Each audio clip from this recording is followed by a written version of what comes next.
পরিস্থিতি যা ধারণ করেছে ডক্টর মোহাম্মদ ইউনূস বাংলাদেশে আওয়ামী লীগ সরকার পতনের আগ পর্যন্ত টোটালি মান সম্মান ইজ্জতে সারা বাংলাদেশের মানুষের কাছে জায়গা পেয়েছিলেন শুধুমাত্র আওয়ামী লীগ ছাড়া। তখন ডক্টর মোহাম্মদ ইউনূসের হেটার্সদের মধ্যে শুধুমাত্র আওয়ামী লীগ, আমরা ধরতে পারি দেশের ধরেন 40% জনগণ ভোটের হিসাব করলে একটা ক্যালকুলেশন থেকে যেটা আসে সামনে, আর বাকি 60% জনগণ ছিলেন তার পক্ষে।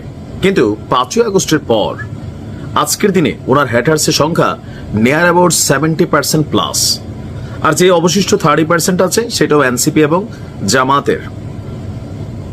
এই মুহূর্তে বিএনপির প্রত্যেকটি কর্মী, তারা আমার ধারণা যে হাতে গোনা হয়তো 2-4 জন বাদ যেতে পারে, তারা ডক্টর মোহাম্মদ ইউনূসকে মনে মনে প্রতিদিন এত এত ভালোবাসা নিয়ে দোয়া করেন বা ভালোবাসামূলক শব্দ বলেন যেগুলো আমরা হয়তো বলতে পারি না।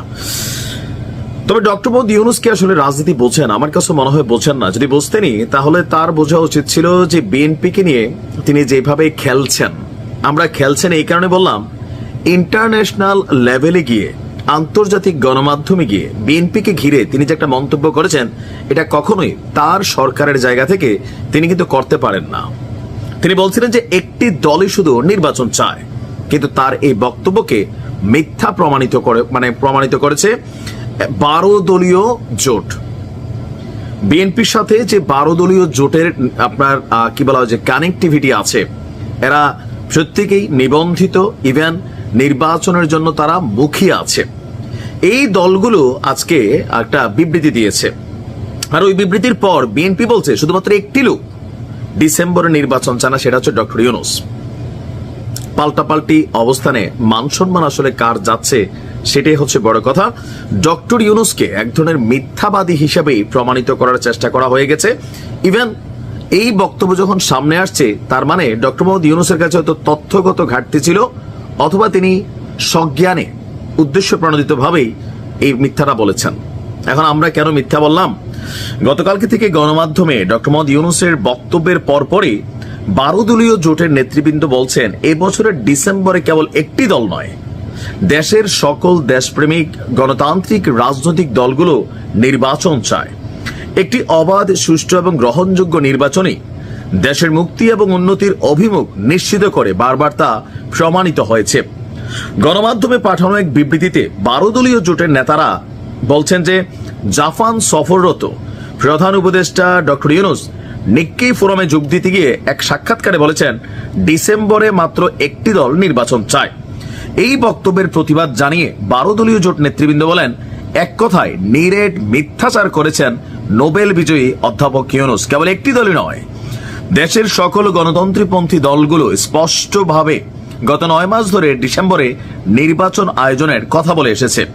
বরং তিনি নিজেই কিছু মৌলবাদী, জনসমর্থনহীন, মুক্তিযুদ্ধ বিরোধী রাজনৈতিক দলকে পাশে নিয়ে নির্বাচনের প্রশ্নটিকে বিলম্বিত করার চেষ্টা করছেন। তারা বলছেন যে আমরা 12 দলীয় জোটের পক্ষ থেকে দফায় দফায় এবছরের জুনের মধ্যে নির্বাচনের কথা বলেছি। আর আপনার কি বলা হয় যে দেশের প্রগতিশীল রাজনৈতিক দলগুলো সভা, সমাবেশ, সেমিনার, বক্তব্য, বিবৃতি এবং প্রধান উপদেষ্টার সঙ্গে বৈঠকে বারবার এই কথা উচ্চারণ করেছেন। তিনি হয়তো ভুলে যাচ্ছেন তিনি কথার মারপেচ দিয়ে তার গদি রক্ষা করতে পারবেন না, পদত্যাগের নাটক করেও পারবেন না। বাংলাদেশের জনগণ তার নাটকবাজি বসে গেছে। বিএনপি বিভিন্ন জায়গা থেকে এই বক্তব্যটা আসছে, তো পদত্যাগ করতে গেলেন, করলেন না কেন? আবার তাকে পদত্যাগ নিয়ে যখন নিক্কি ফোরামে সাংবাদিক প্রশ্ন করলো, তিনি সব কথা বলতে পারেন, এই কথার উপর উত্তরটা দিলেন কি যে দেশের গণমাধ্যমে যেহেতু বলি নাই, বিদেশে বললে আবার এটা নিয়ে সমালোচনার মুখে পড়ব, তিনি পদত্যাগের কথা আসলে কি বলছিলেন কিনা। আমরা বরাবরই বলছি যে পদত্যাগ ইস্যুটা বেসিক্যালি হচ্ছে একটা নাটক ছিল, নাহিদদের পরিকল্পনা ছিল বা ডক্টর ইউনূসের নিজেরই পরিকল্পনা ছিল একটা সিম্পেথি নেবার জন্য। এটা কিন্তু অকাট সত্য কথা। তো এই বিবৃতি যারা দিয়েছেন, যারা ডক্টর মোহাম্মদ ইউনূসকে আবার মিথ্যুক হিসাবে বা মিথ্যাচার করেছেন হিসাবে প্রমাণিত করেছেন, তারা হচ্ছেন 12 দলীয় জোট প্রধান এবং জাতীয় পার্টির চেয়ারম্যান মোস্তফা জামাল হায়দার, জোটের মুখপাত্র বাংলাদেশের এলডিপির চেয়ারম্যান শাহাদাত হোসেন সেলিম, বাংলাদেশ জাতীয় দলের চেয়ারম্যান সৈয়দ এহসান হুদা, জমিয়তে উলামাই ইসলাম বাংলাদেশের মহাসচিব ডক্টর গোলাম মহিউদ্দিন ইকরাম, জাতীয় গণতান্ত্রিক Party Rashed Pradhan, Labour Party Bangladesh chairman Lion Faruk Rahman, Kalyan Party Bangladesh Shamsuddin Parvez, Islami Oikya Jote chairman Abdur Rakib, ইসলামী পার্টির মহাসচিব আবুল কাসেম, নয়া গণতান্ত্রিক পার্টির সভাপতি এম এ মান্নান এবং প্রগতিশীল জাতীয়তাবাদী দল এইটার চেয়ারম্যান ফিরোজ মোহাম্মদ লিটন। তো তারা যখন বলছে তারা সরকারের সাথে সাক্ষাতে বিভিন্ন সময় নির্বাচনের কথা বলছে, তো ডক্টর মোহাম্মদ ইউনূস তিনি আসলে কেন জাপানে গিয়ে এমন কথা বললেন?